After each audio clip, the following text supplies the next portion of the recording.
भरतपुर नाम के गांव में सिम्बा नामक एक लड़का रहता था। सिम्बा अनपढ़ था। वो गांव में खेतीबाड़ी किया करता था। एक दिन गांव में सिम्बा की शादी होती है। सिम्बा की बीवी 10वीं क्लास पढ़ी हुई थी। सिम्बा की बीवी कोमल भूत प्रेत को नहीं मानती थी।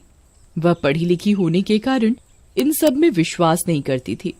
सिम्बा के माता पिता ने सिम्बा की बीवी को घर आने के बाद घर में कुछ भी मिठाई बनाने के लिए मना किया।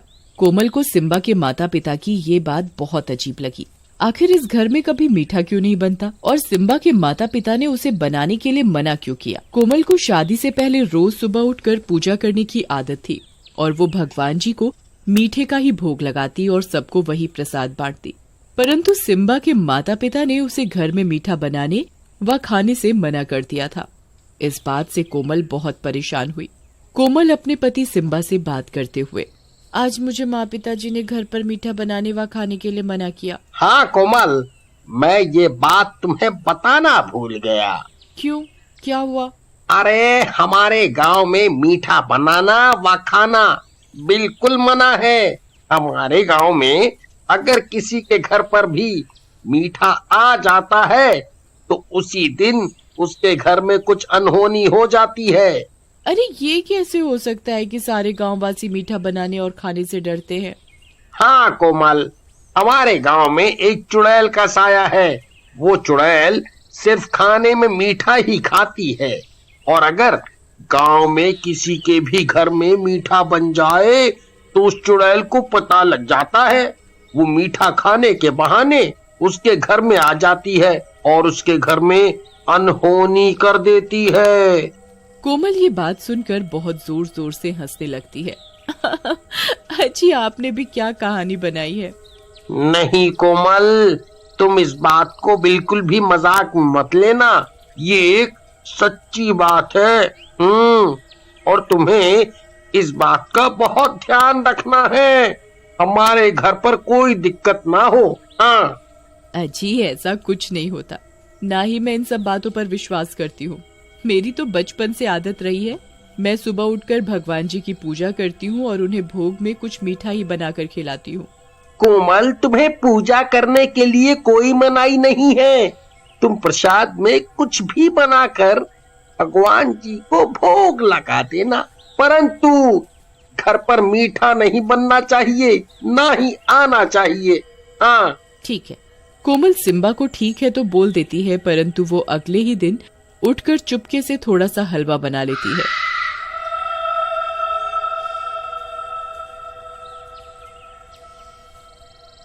मैं भी आज देखती हूँ कि चुड़ैल कहाँ से आती है और मेरा हलवा खाकर जाती है। दोपहर में जब घर में कोमल के सिवा कोई नहीं होता तब कोमल देखती है कि उनकी पड़ोसन की बेटी बाहर खेल रही है। कोमल उसे चुपके से बुलाती है। गुड़िया, गुड़िया, सुनो, मैंने आज अपने हाथ से हलवा बनाया है, जरा सा खाकर तो बताओ कैसा बना।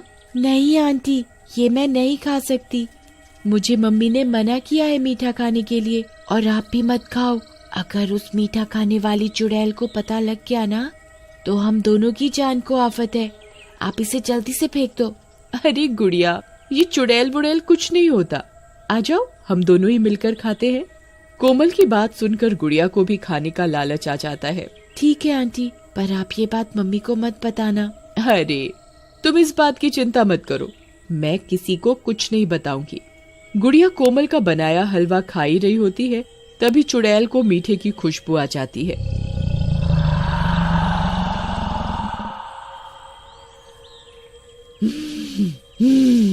आज लगता है गांव में किसी ने कुछ मीठा बनाया है। आज तो मेरी दावत है। चुड़ैल सूंघते सूंघते कोमल के घर तक पहुंच जाती है। आज तो इस गुड़िया के ही शरीर में घुसना पड़ेगा। ये इतने समय में इस गांव में रह रही है, इसे अभी भी मेरा डर नहीं हुआ। इसका तो मैं वो हाल करूंगी कि ये याद रखेगी अच्छे से। गुड़िया के अंदर चुड़ैल घुस जाती है और वो सारा हलवा घप घप करके खा जाती है।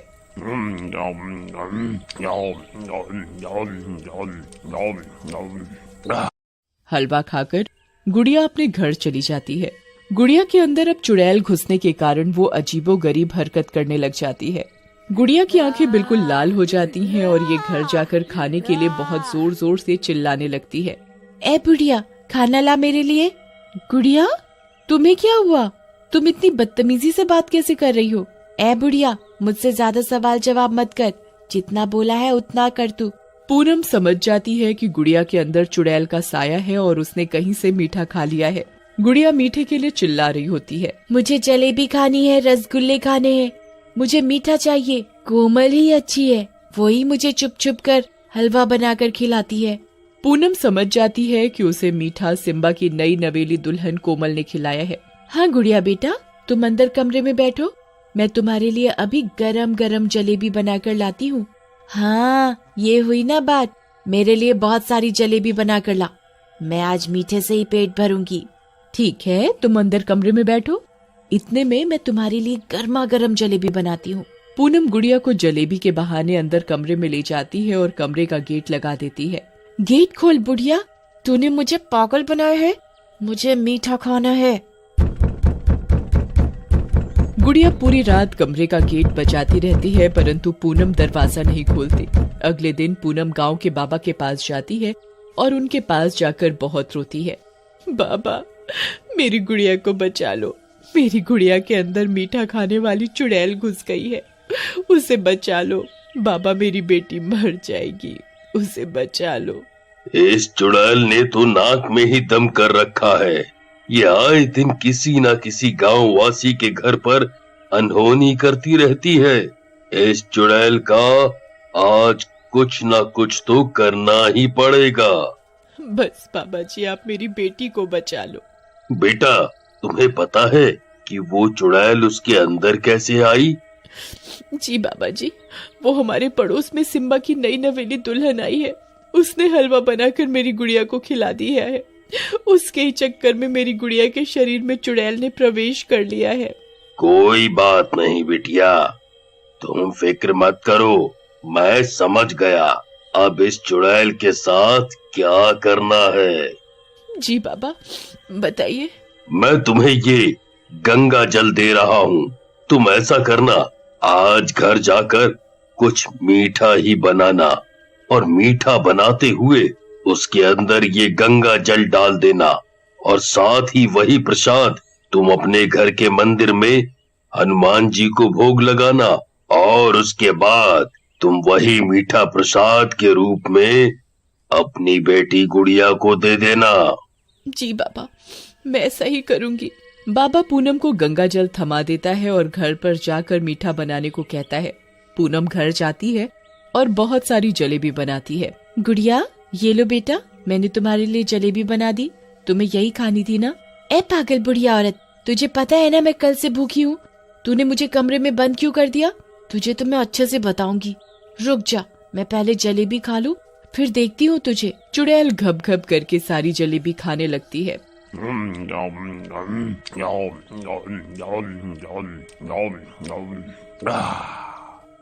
चुड़ैल को जलेबी खाते समय तो पता नहीं लगता कि वो हनुमान जी को भोग लगाया हुआ प्रसाद है। चुड़ैल बिना किसी झिझक के सारी जलेबी खाने में लगी होती है। जैसे ही चुड़ैल जलेबी का आखिरी टुकड़ा खा रही होती है, तभी उसका शरीर जलने लग जाता है। चुड़ैल बहुत जोरों से चिल्लाने लग जाती है। हे पागल औरत, तूने इसमें क्या मिलाया है? ये मेरे शरीर को क्या हुआ है? ये जल कैसे रहा है? तुझे बहुत शौक था ना मीठा खाने का, अब खा तू जी भर के। अरे ये मेरा शरीर कैसे जल रहा है? मुझे क्या हुआ? तुझे पता नहीं है, ये कोई साधारण जलेबी नहीं है, ये गंगा जल में बनाई गई जलेबी है और हनुमान जी को भोग लगाई हुई है। तू मुझे क्या बताएगी? आज तो तेरा ही खात्मा है। देखते ही देखते चुड़ैल जलने लग